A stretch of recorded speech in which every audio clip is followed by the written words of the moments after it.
From Troy Public Radio, this is Troy University's Sounds of the Stage. I'm Joey Hudson. I'm a host and producer at Troy Public Radio. And I'm Quentin Cockrell. I'm a professor of theater at Troy University. On this show, we'll listen to some of our favorite scenes from the theater and celebrate the sounds that resonate with us long after we've left our seats. Last time, we heard a dramatic exit, but this time... An aggressive entrance sets the stage for our performance of Medea, written by ancient Greek playwright Euripides. Wow, and Quentin, why has this story remained relevant for so long? Why has it lasted so long? Well, I think the idea of a discarded first wife is something that really resonates throughout the ages, especially now. We have the story of Jason and Medea. Jason is this mythic hero, and he leaves Greece, and he has all these adventures. The film Jason and the Argonauts, back from my childhood, is about Jason's adventures. But the play Medea is sort of the end of the story. Medea betrays her father, kills her brother, all because she's in love with Jason. They go back to Greece, they marry, they have children, and then at some point during the course of the marriage, Jason decides to marry someone else. And the play is about Medea's reaction to what Jason does. And then retired Troy University professor and Dean Hal Fulmer will join us for his reaction. Performing the scene are Troy students Anna Grace Willis, who plays Medea, and John Ingram, who plays Jason. Let's listen.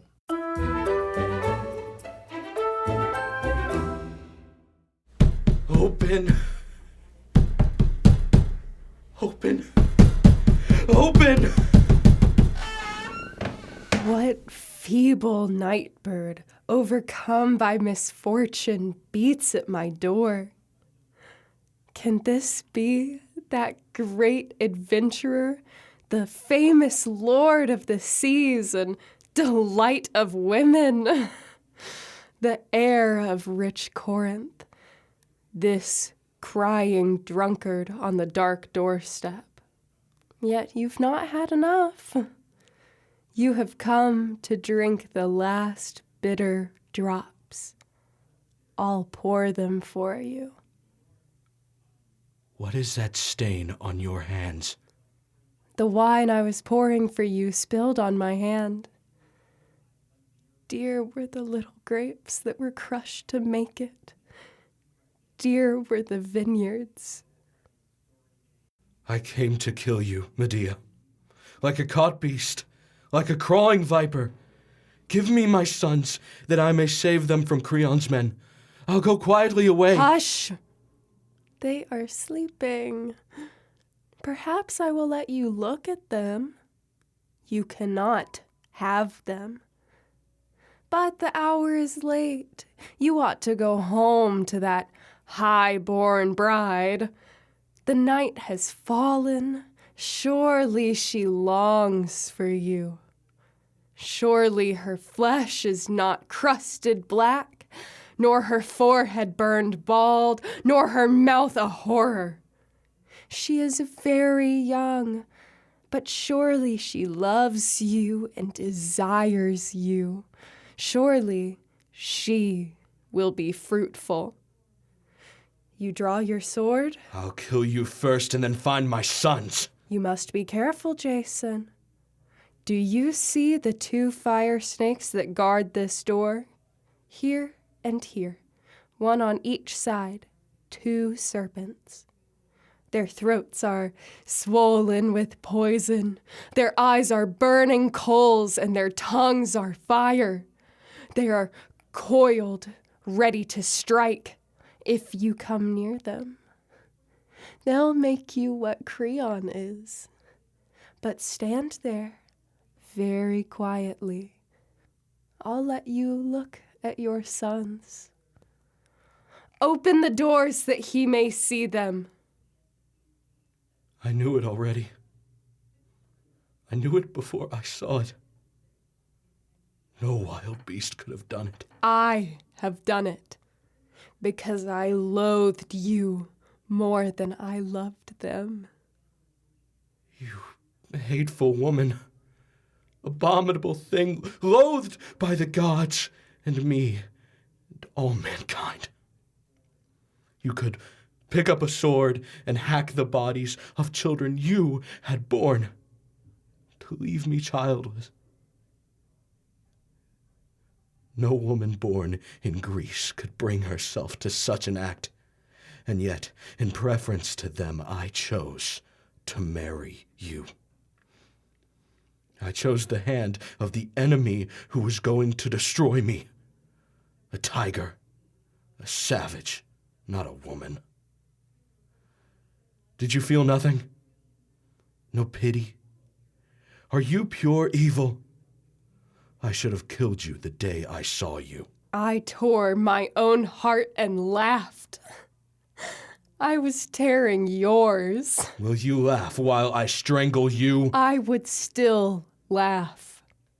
I'd still be joyful to know that every bone of your life is broken. You are left helpless, friendless, mateless, childless, avoided by gods and men, unclean with awful excess of grief, childless. It is no matter now who lives or who dies. You had love and betrayed it. Now of all men, you are utterly the most miserable, as I of women.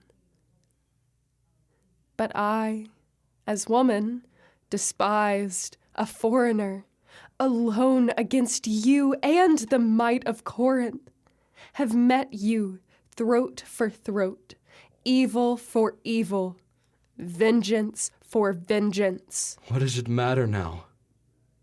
Only give me my boys, the little, pitiful, violated bodies, that I may bury them in some kind place. To you, you would betray even the little bodies. No. Let me touch their dear flesh. Let me touch their hair. No. They are mine. They are going with me. The chariot is at the gate. Go down to your ship Argo and weep beside it. That rotting hulk on the harbor beach, drawn dry a strand, never to be launched again. That's your last companion, and only hope. For some time, one of the rotting timbers will fall on your head and kill you. Meanwhile, sit there and mourn, remembering the infinite evil and the good that you made evil. Now I go forth, under the cold eyes of heaven, those weakness-despising stars. Not me they scorn. Nothing is left me.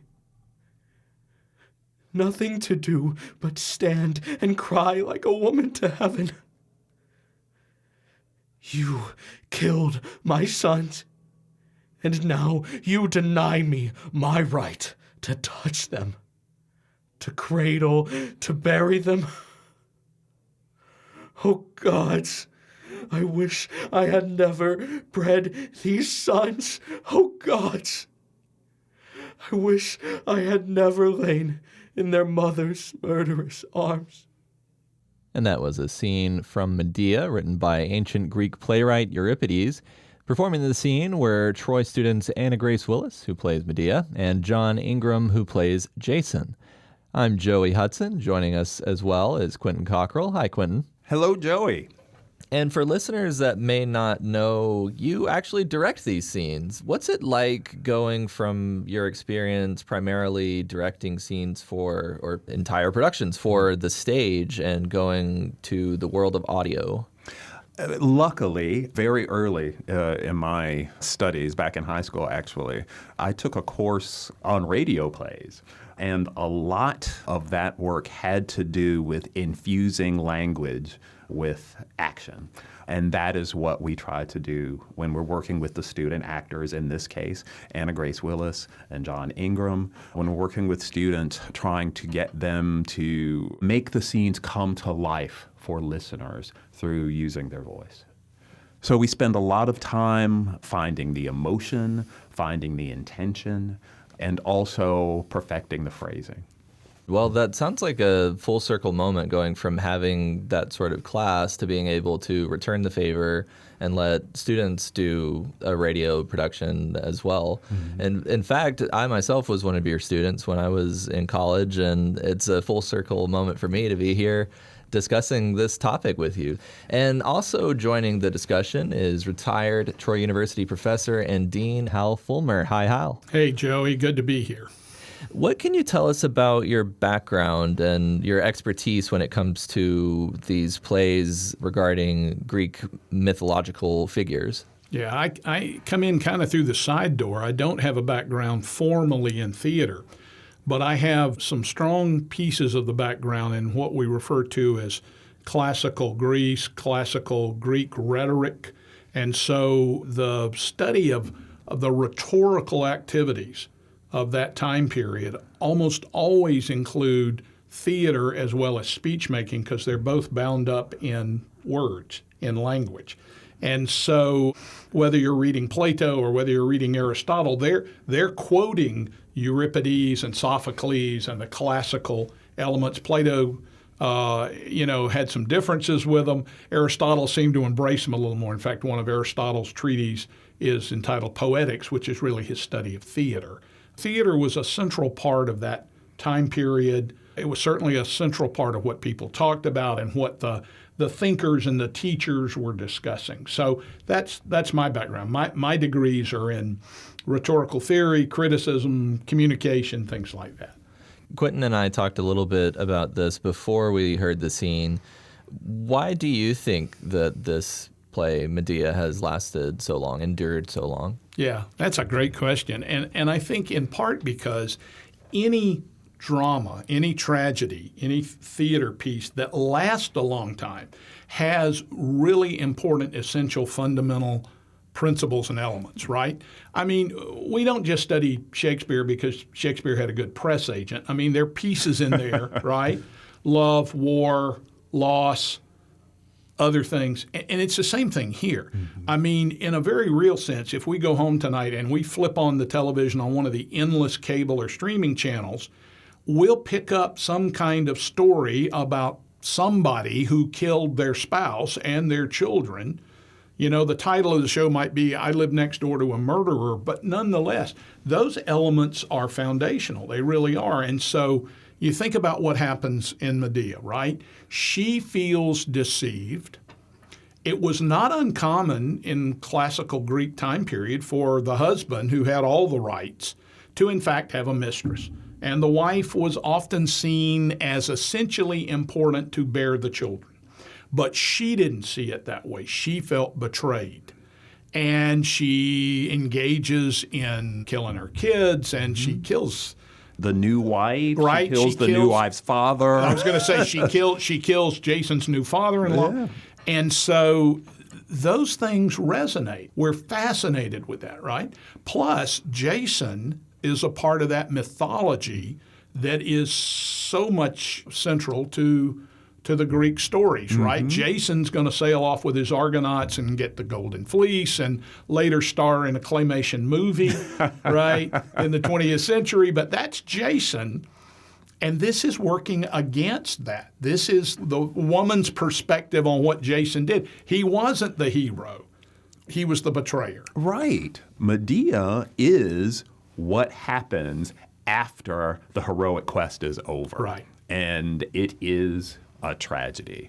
I teach Medea to a dramatic literature class every spring, and my students are always shocked by that action that Medea takes, killing her children. But when you look at the play and you look at the resolution of the play, which is Medea basically getting to tell Jason off and sail off. In the original version, a god comes and saves her, which I assume was approved by that ancient Greek audience. Dr. Fulmer, what do you think the difference is in the way those ancient Greek audiences would have seen Medea's actions and the way we see it? The ancient Greek audience certainly enjoyed a measure of violence. They certainly enjoyed the conflict. But contemporarily, this level of violence, I mean, sadly, it's not only on the shows that are on TV, it's frankly on the 6 o'clock news. Yes. And we've reached a point where I'm not sure that we're as shocked by it, except part of the beauty of the play, right, is that when we unpack it and get inside the head of Medea and ask the questions, where's the motivation, what's going on, good tragedy always writes us toward conflict and then some type of resolution. Now, for the ancient Greeks, often the gods were involved in the resolution, Yes. right? They sort of set everything right. That's true, yes. They set everything right. But this moving toward the conflict, how far back does the conflict go? You know, even in the excerpt, right? You know, I brought you to this land, but then there's all these descriptions. Tiger, which is associated with other countries like India. You get the sense that I brought you here, you're a foreigner, I brought you here and did all this, and I get a sense there's conflict that's been brewing for a while. And then those cultural acceptances of I'll just take a mistress or I'll take a new wife Right. or whatever. Yes. It plays out. But Medea isn't buying the cultural norm. She's just not. Absolutely not. And so, you know, the end result is a lot of people die, and everybody that went to the theater went home happy because they had the moment. So that's what good theater does, right? I mean, we connect, we are confronted, maybe we're shocked, maybe we're puzzled, but that's what good theater does. Hal Fulmer, thank you so much for joining us today. Yeah, good to be here. Always good to visit about theater. That was retired Troy University professor and dean Hal Fulmer joining us to discuss today's performance from Medea. And you've been listening to Sounds of the Stage, a production of Troy Public Radio and Troy University's Department of Theater and Dance. I'm Joey Hudson. And I'm Quentin Cockrell. Thank you for listening, and join us next time for a scene from another Greek classic, Oedipus Rex. We'll save you a seat.